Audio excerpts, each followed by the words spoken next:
All right, so here's where we left off. We defined our inductance essentially as the rate of change of our flux with respect to current. And so pretty useful there. Here we can go through and substitute out basically to figure out what it is precisely for a solenoid.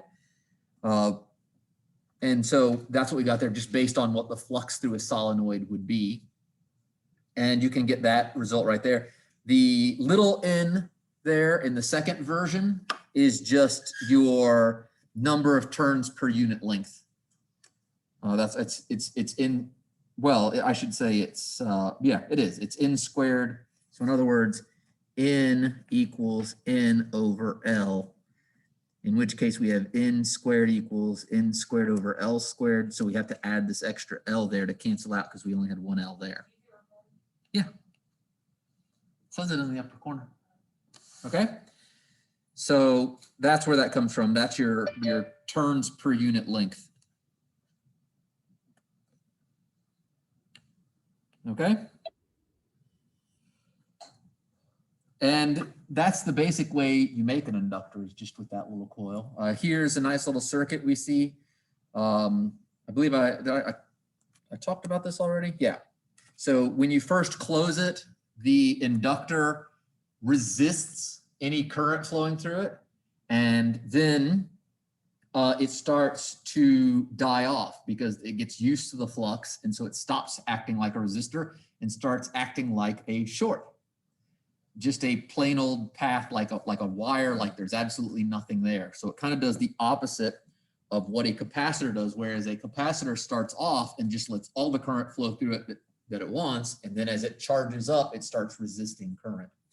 So instead of having the exponential decay, we have an exponential growth here. And for some reason that wasn't in the notes here, so I went ahead and wrote it down, but it's essentially just the exponential growth equation right here. So instead of just e to the negative t over tau, it's 1 minus e to the negative t over tau. And of course, it's at the maximum. So it's essentially taking away that exponential decay from the maximum current. We don't really necessarily know the maximum current until after it's already finished. So what you can say then is just say the maximum current is going to simply be equal to the voltage times the resistor once the inductor starts acting like it's not there. Once everything calms down and the inductor acts like a short. So this is pretty much the version you're going to use the most right there, V over R. And so that would tell you what then the maximum current would get to be. All right, and so that's it as a function of time. Okay, and again, we have that nice time constant. It's just this time it's L over R instead of RC. Okay, and here it takes energy to establish a current in inductor. So it's stored in that magnetic field such that if you turn off that current or change it, then it's going to want a back EMF, and it's going to want to, in other words, it's going to want to give you that energy back once you turn the current off, because when you turn the current off, the flux is going to decrease, and so it's going to try to increase that flux by putting the current back in. So also like a capacitor, it stores some energy for you. The amount of energy it stores is right there. It's 1/2 Li squared. The only way I know to calculate that or get that is with calculus, so I won't do that. But we can make some substitutions here. Since this is the energy stored in a conductor, we can be specific and go to a solenoid as an inductor. And we can substitute these two things in here. So this right here will tell us that I equals BL over mu naught N. And then we can come in here and make the substitution. So 1/2 L, the inductance for a solenoid, we just got on a previous page, N squared over L times A, times I squared, which will be B squared L squared over mu naught squared N squared. And so the number of total turns will cancel out. Okay.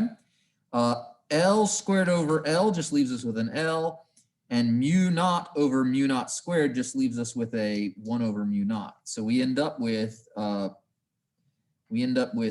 over 2 mu naught times A, or actually let's put the B first, I guess, B squared A times L. All right, and so that also will tell us the actual energy stored in a solenoid as an inductor. Of course, it's energy, so the unit is joule. Here is that same equation again, but you just got to see it get derived there.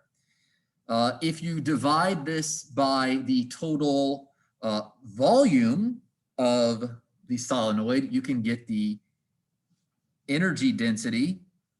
And so the volume of a solenoid is simply the cross-sectional area times the length of the solenoid. So that together is the volume of it. And so if we divide it by the volume of it, you notice we just end up with B squared over 2 mu naught. That's the energy density, energy per unit volume that's stored in that solenoid.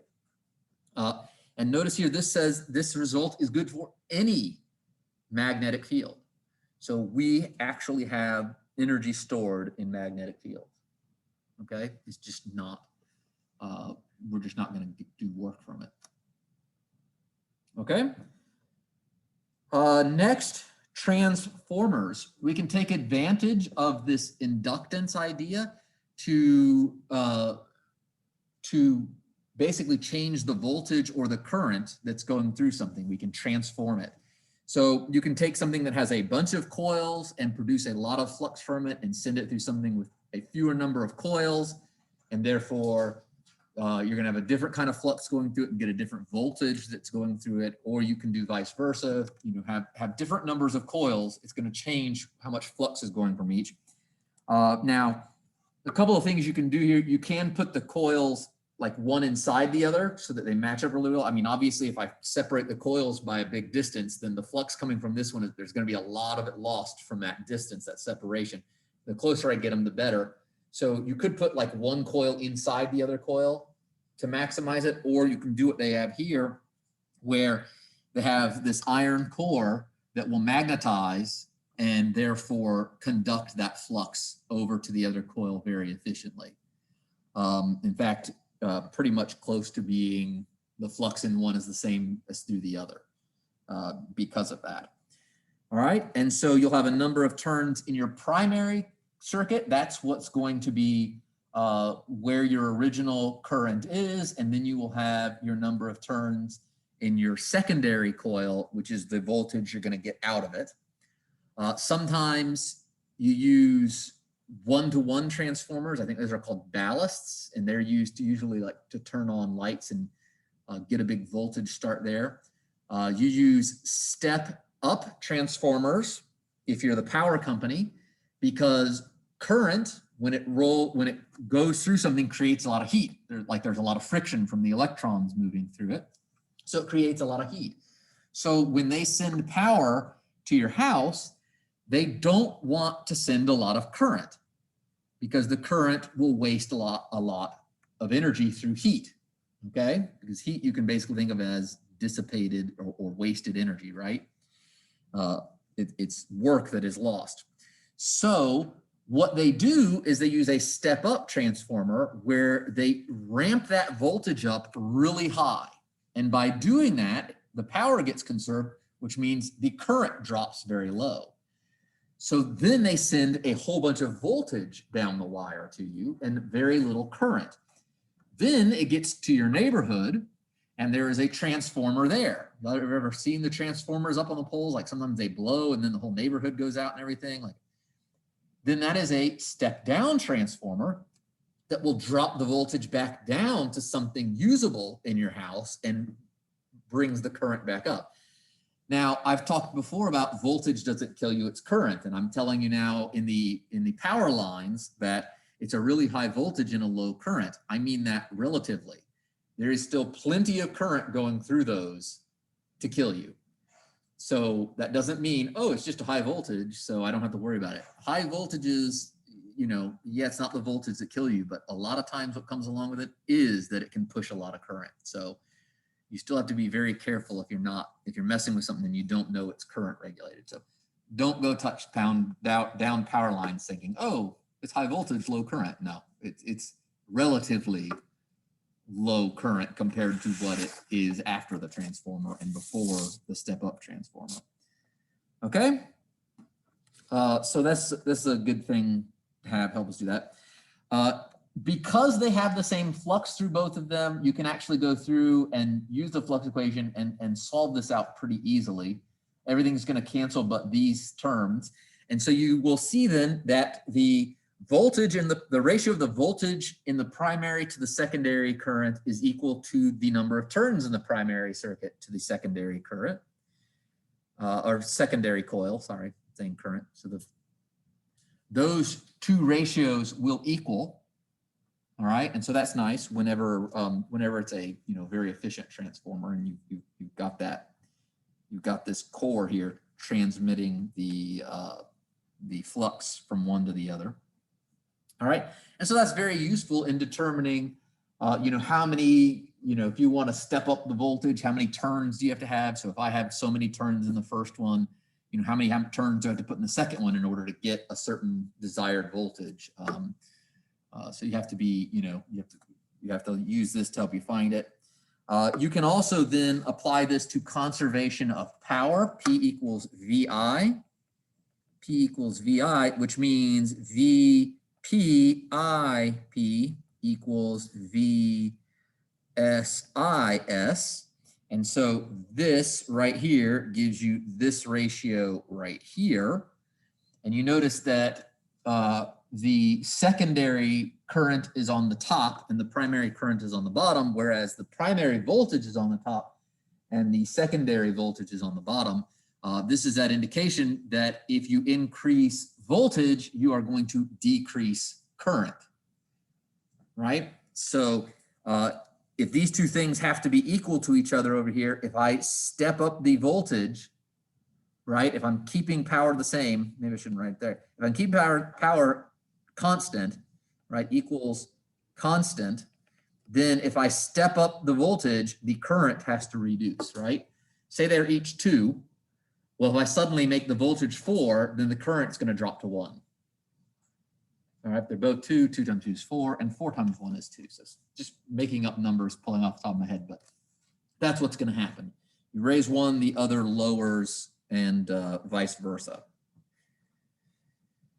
All right, and that's it. That's it for this chapter, just those inductance things. And now, we have that whole summary. We talked about flux. We talked about all this stuff. So now let's go back and start doing some of the problems, unless there are any questions before I start that. Any questions on any of the ideas or anything we were just talking about?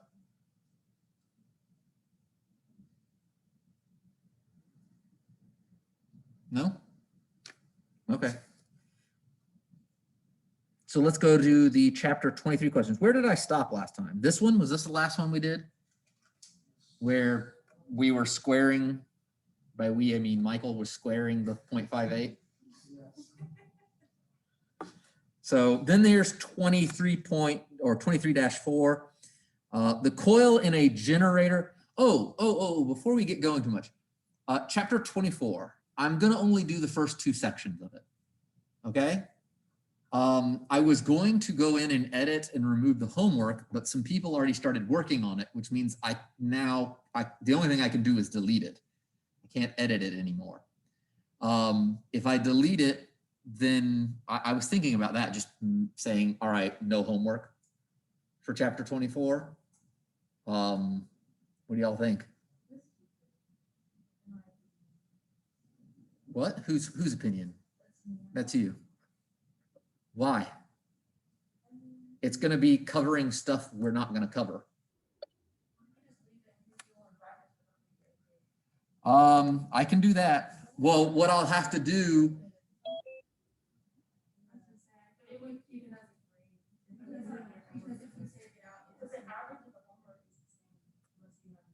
It's just average. It's not going to make the homework count more. It's not like the homework is suddenly going to be worth more than it already is just because that's on there. If the homework is worth whatever is 30%, it's still worth 30% whether that homework's on there or not. I can leave it there for practice, but then whenever I'll have to wait until everybody's done with it after the exam and then go remove it from the grade book, because then anytime anybody works on it, it's going to add it back in. So I could do that. I can just delete it totally or what. We don't have to decide today. Just think about what you want me to do and we'll talk about it next week. Okay. All right. So let's get back to this one. The coil in a generator has 100 turns and an area of 2.5 times 10 to the negative third meters squared. It is desired that the maximum EMF of the coil be 120 volts when it rotates at a rate of 60 cycles per second. All right. What is the angular speed of the generator? And B, find the strength of the magnetic field B that is required for this generator to operate at the desired voltage. So part A, pretty easy. They want us to find the angular speed of the generator, or angular speed, angular velocity. That's that omega. So frequency, remember, frequency is essentially like where we have 60 hertz is going to be, it's going to be cycles per second. And when we want angular speed, we want radians per second. So we would need to cancel out the cycles. So put it in the denominator and add on radians. And how many radians are there in a single cycle?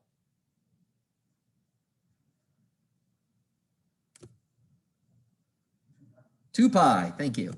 So there's 2 pi radians per cycle. The cycles cancel, and you see that this then just gives us omega, right? So that's what that's going to end up doing for us. Is it simply is still the frequency. It's just in a different unit. Instead of cycles per second, it's radians per second.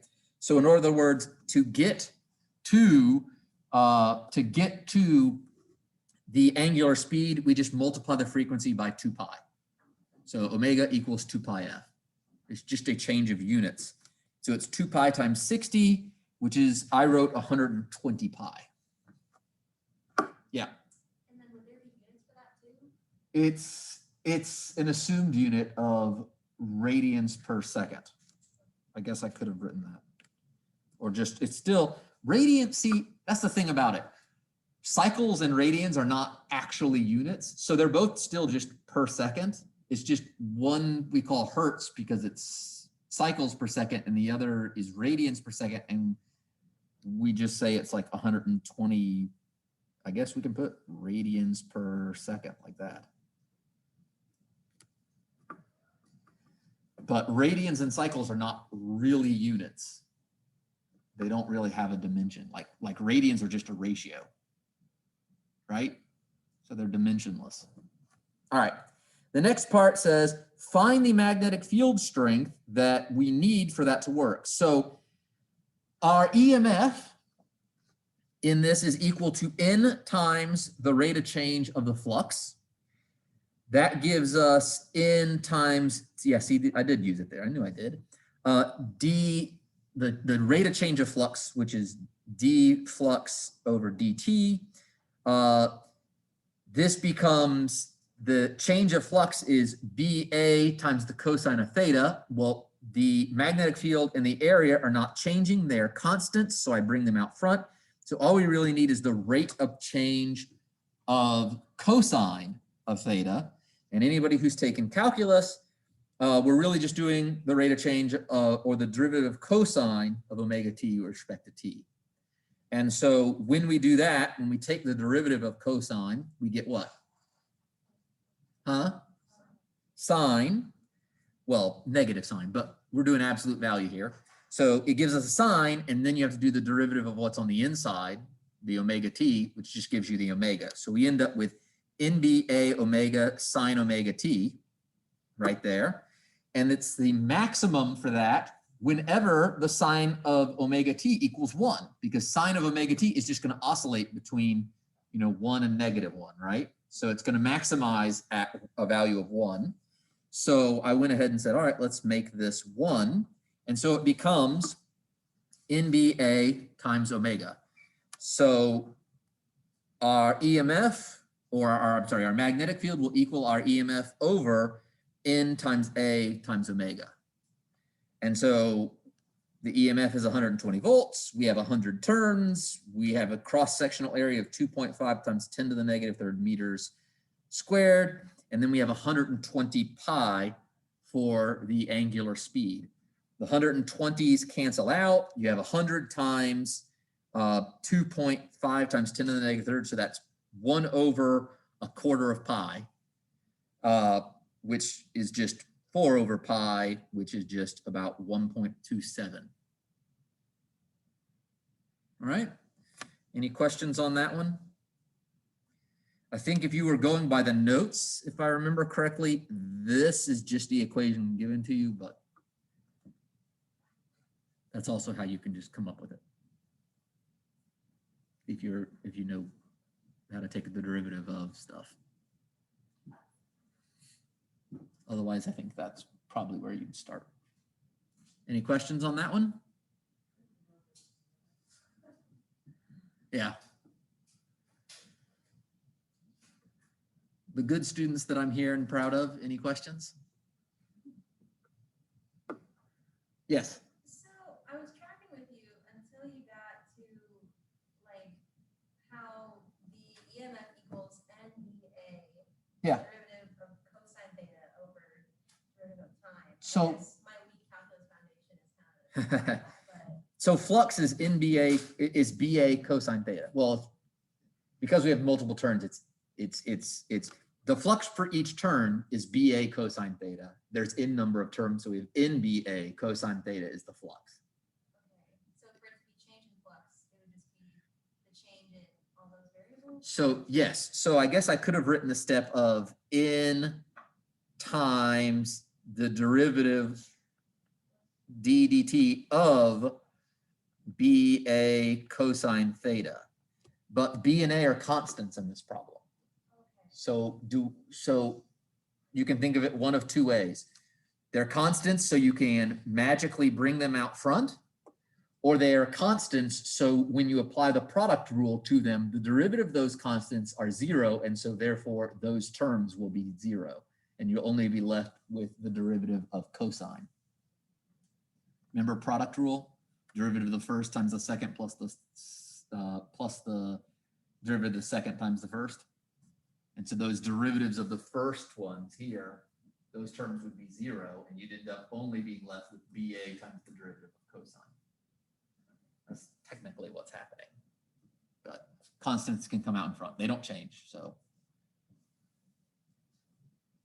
And then that's what I did. I brought those out front, and then that was that step right there. Derivative of the cosine with respect to time. I guess another question that I have is, are there any other ways to solve this problem without calculus, or is calculus required? NBA, I'm pretty sure that's in here. Isn't it? Where is it? There it is. That, I just derived it. That is good to know. Yep. What's good to know? That you can derive it or that you don't have to derive it? There it is. I know it's an algebra-based or an algebra-based physics class, but if you know calculus, it does make things easier where you can do that stuff. So I'll show it to you, but that's why I underlined that and said you could just, huh? It is. Otherwise, if you don't do that and you try to start with this and you just try to do like change of flux based on like when you're at your ideal angle versus your non-ideal angle, like when it goes from 0 to maximum flux in a quarter of a turn, you're going to end up, I believe you just end up getting the average. Then that would be like the average EMF instead of the maximum. And so because of it being the, right, it was our maximum EMF.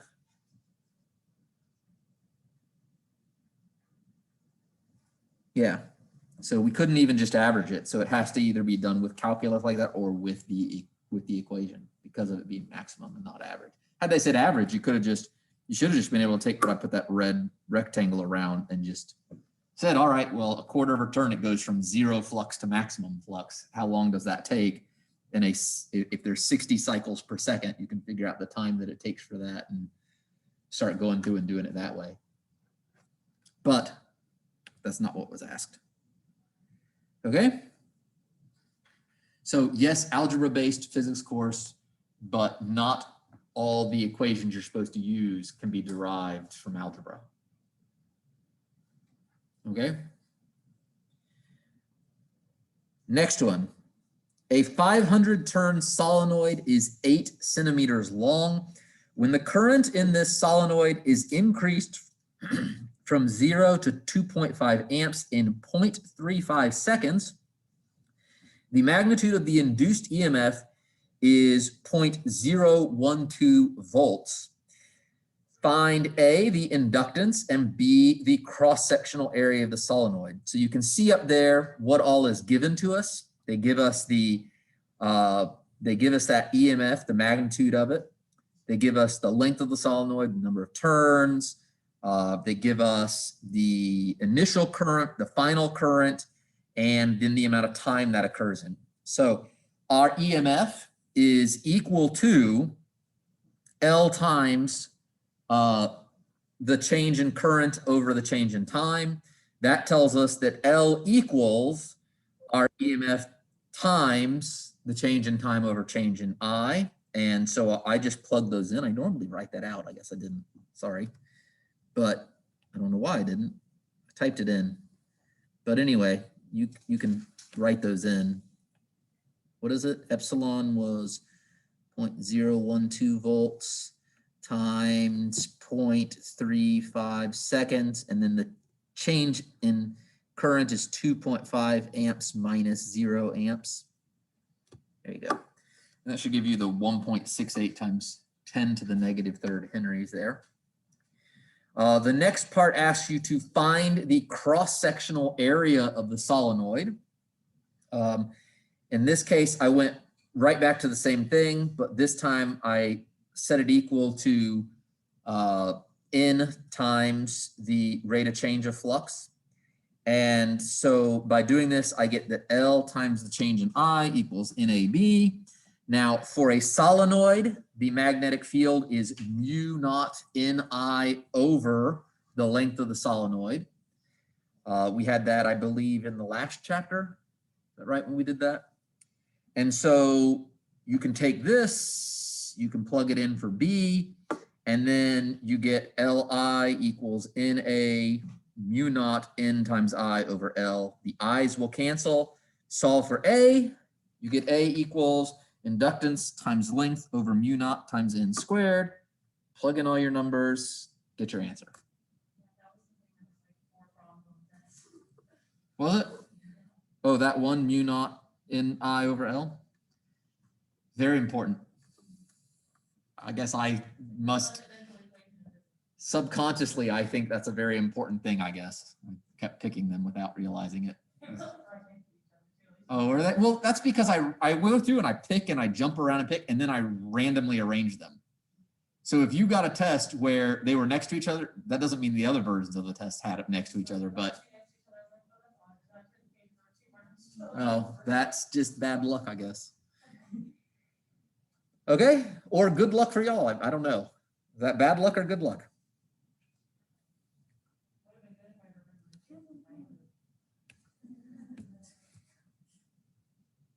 Okay, any questions on that one? Want me to keep going? Is that the next one? Yeah, okay.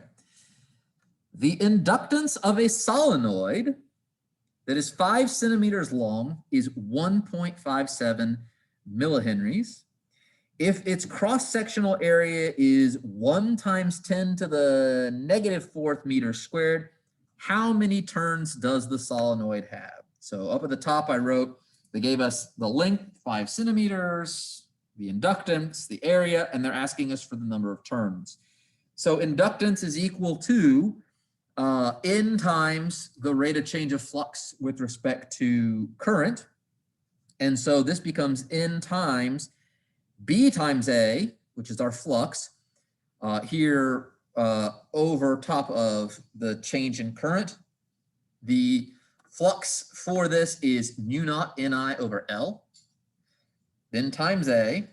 The I's will cancel, and then you get mu naught N squared A over L. Solve that for N, and it's the square root of inductance times length over mu naught A, and plug in your numbers. I don't know why. I checked this. After I finish these, I check them in the book sometimes.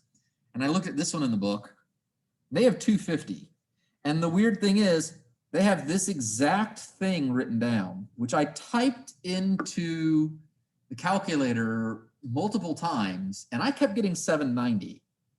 And they got 250. I didn't bother trying to approximate it. So the book agrees with me up to here. It's right there after the equal sign that for some reason, and I know I took the square. I thought maybe I didn't take the square root. No, I took the square root. I did all this. I don't know why I'm getting, they got 250 and I didn't. If you want to try typing it in and seeing, like Michael, maybe you could do that for us.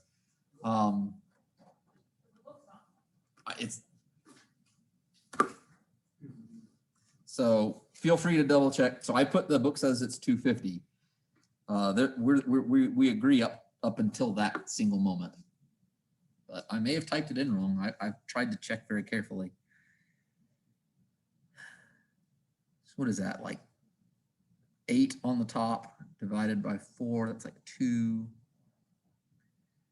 So 2/3. So 0.6, and then that's 10 to the negative 5th.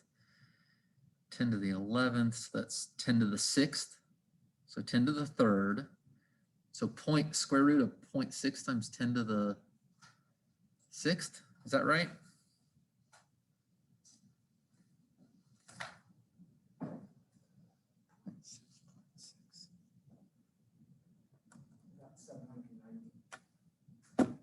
I don't, yeah. The square root of 0.6 has got to be bigger than, and then it's 10 to the 3rd, so we're taking the square root of like 600 something, right? So it's got to be bigger than that. It can't be down at 250. So I don't know. If somebody finds why, then let me know, okay? But double check the example in the book too. I'm pretty sure everything I have written down there with this, all the numbers here. I don't think I did it the same way as them, but my final result there of what N equals was the same as theirs. So it should work out the same. Okay. All right, take a look at this one. The circuit shown on the sketch on page 820, there's the sketch, consists of a 12-volt battery, a 56 millihenry inductor, and 2 150 ohm resistors in parallel. Find the characteristic time for this circuit. So for that, you just need, and then also, what is the current in this circuit? 1 characteristic time interval after the switch is closed and long time after the switch is closed. So our characteristic time for this is just L over R. So we need the total equivalent resistance. So those 2 resistors in parallel act like one single resistor. Since they're the same, they'll act like one single resistor that has half of the resistance of either one of them, since they're both the same. And you can see that right here. 1 over R equivalent is 1 over R plus 1 over R. So that's 2 over R, which means R equivalent equals R over 2. And so 75 ohms there. So it's 56 times 10 to the negative 3rd divided by 75. And I got 7.47 times 10 to the negative 4 seconds. All right. So I got that as our time. And then here on the next one, it wants me to figure out how much there is after one single amount of that time. So I'm using the exponential growth version here, which I just put in the notes for y'all today. So I as a function of time equals that maximum times 1 minus negative t over tau. And then at tau, at time tau, one characteristic time later, it's v over r equals 1 minus negative tau over tau. So that's just 1 minus e to the negative 1. And so if you do that, you get about 0.101 amps. Okay? Not sure. I guess I started writing it here and then wrote it below.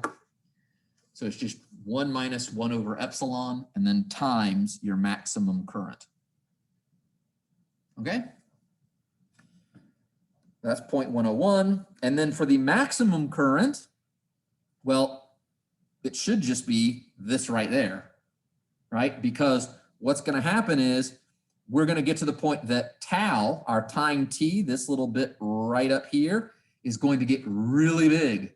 And when the numerator gets really big, right, the denominator doesn't matter much, and e or that t over tau blows up to infinity. If we have e to the negative infinity, that's 1 over e to the infinity. So that's 1 over a really huge number, which means that e right there goes to 0. And so you end up with just v over r times 1. All right, thinking as we take that limit. So I, when L has 0 resistance, so that's after a long period of time, you can also just do this right here.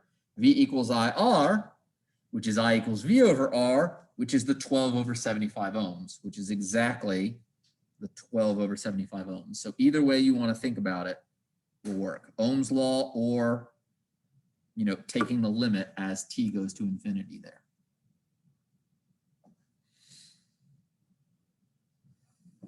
And the inductor starts to act like a short.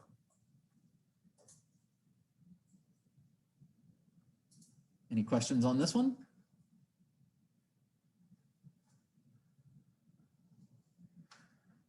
No? Okay. Let's take a look at this one. How many more left? Oh, 2 more. We can do this. After the switch in the circuit shown on the previous one, I think that's the previous one. Or no, did I look that up? Yeah, I looked up that picture. On 822 has been closed a long time. The energy stored in the inductor is 3.11 times 10 to the negative third joules. What is the value of R? So in other words, what is the value of this R right here? That's the one we don't know. The top one was given, it's 92.5 ohms. The inductance is 75 millihenries and the voltage is 36 volts. So if I look at this, once the inductor is done acting like a resistor, then my equivalent resistance is just the sum of those 2 resistors, which means the total current that'll be flowing through from Ohm's law is just that right there. I equals V over R1, which we know, plus the R we don't know. So if I come back over here, my energy stored in there is 1/2 Li squared. So it becomes 1/2 L times I, which gets squared, which is V over R1 plus R. So you, instead of squaring that, I went ahead and took the square root of everything. And so take the square root of everything,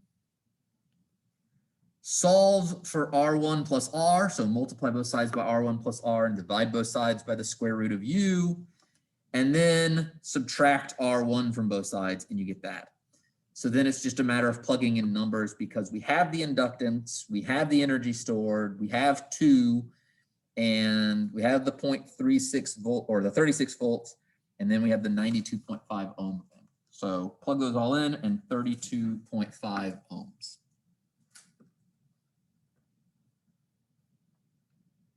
Blank stares. Why are we having blank stares? Too easy? Too hard? Don't even know what to ask about what you just saw? It's Friday. Org test. We're all thinking about not thinking about this.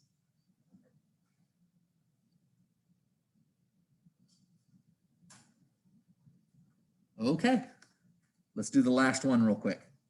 This one's real simple. A common summertime sound in many backyards is the zap herb when an unfortunate insect flies into a high voltage bug zapper. Typically, such devices operate with voltages of about 4,000 volts obtained from a transformer plugged into a standard 120 volt outlet. Now note that's well, we'll talk about that in the next chapter, never mind. That's not a maximum voltage, it's alternating current. So that's actually the root mean square voltage, but that's the next chapter. Anyway, sorry. How many turns are required in the secondary if the primary coil has 27 turns? So that's simply just using this ratio. Number of turns in primary to the number of turns in the secondary is equal to the voltage of the primary over the voltage of the secondary. And then I solved it for the number of turns in the secondary right there, plugged in my numbers and got 900. The one question that I had about this one. Sorry, you looked like you were waving. You did like a, I was like, hey, what's up?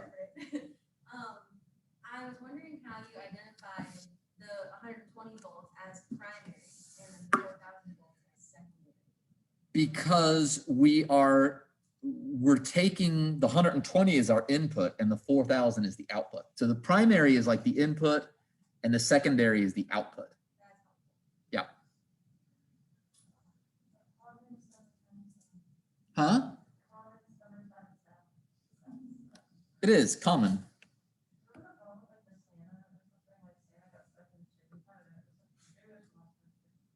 Oh, so no, I don't remember it.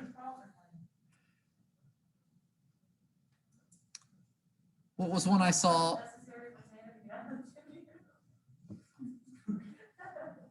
What was one I saw? I saw one in one of my math classes, and it was oh, I can't remember. It was like the lyrics to some old like classic rock song from way back in the day, and I thought none of these students are going to get that, or you know.